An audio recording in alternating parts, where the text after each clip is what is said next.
My name is Patrick Clinch. I'm from Atlanta, Georgia, born and raised. And what drew me to UNC initially was because my mom went here, and so I've been a Tar Heel forever, Tar Heel born, etc. Coming into college, I had these kind of disparate interests, which I honestly thought were not super compatible. So I was interested in history and politics.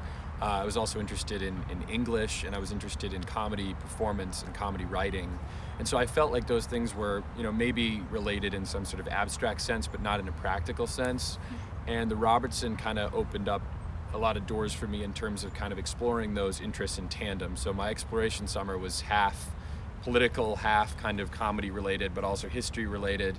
And realizing that those things could kind of be combined into one sort of vision of what I want to do in the world has been really amazing. I was lucky enough to kind of break it up into two pieces. So the first half I was working on Capitol Hill for Majority Leader Steny Hoyer, just as a legislative intern. And then the second half I was going around Italy and Greece doing a research project about satire in ancient democracies. There's not a lot of people who can say that they have done what I've done in their years as an undergraduate. So, I've worked, as a teacher in New Orleans. I studied, satire in Italy and Greece. I worked in DC. I studied abroad and worked for the Liberal Democrats headquarters in London. All of those things happened because of the financial support and the, structural support of the Robertson. I was lucky enough to kind of have all of these experiences which were really personal and yet also very impressive and, professionally relevant.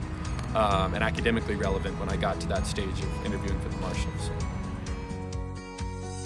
So I applied for a couple of postgraduate scholarships, but the Marshall provided the opportunity of studying at any university in the UK, so it's sort of an incomparable experience. It's a 2-year experience, which I think is the kind of perfect amount of time for me to sort of explore a little bit and figure out what is it that I really want to do with those interests. The program I'm about to do at Oxford for the next 2 years, the first year I'm going to be doing a history research project, the second an English research project, which are interconnected largely with the theme of talking about print satire in the 18th and early 19th centuries. And what I want to get at is how satire has historically functioned as a political force, both as a means of encouraging, change in society or encouraging conversation about, social justice or encouraging conversation about political progress, but also as a means of kind of reinforcing power structures, reinforcing ideas about nationalism and belonging and identity. Because I think it's a sort of topic which is super relevant today. Satire, not just satire, but media in general is really affecting, I think, the way people think about themselves as political entities.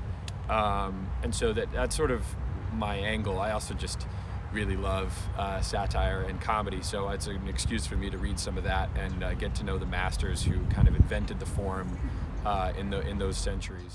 When it comes to comedy, what draws me to that is just there's no feeling in the world like making another person laugh. It's incredible, and I love, doing improv, doing some stand-up stuff while I've been at UNC. The pandemic's been weird, but when you're actually in a room with all of these people and you're really making them laugh and you feel that, there's like a type of, I don't know what it is, pheromones or something. There's an energy in the room which is just incomparable. I love it more than anything.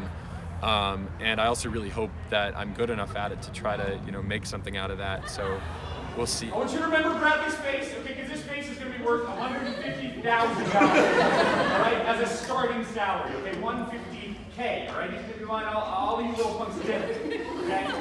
Go back to your seat, champ. All right.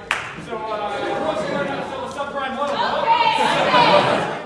So I applied for the Marshall basically because I had absolutely no idea what I wanted to do next year, which I think is a shared experience for seniors in college. And I figured it would be a great way, if I was lucky enough to get it, to kind of explore a lot of the things I've been interested in and have explored as a Robertson and make them into sort of, I guess maybe this isn't the right way of saying it, but provide them with almost some legitimacy. I think that like getting a great scholarship like that is a great way for you to take what you're interested in and then say to the world, it really matters, and other people have kind of given me the opportunity to explore this in a really real way. I think what the Robertson does really, really well is they don't impose on you a sense of this is what you have to do. They want to know, what do you want to do? What's your passion? what's your interest, and then they'll help you kind of build a reality around that.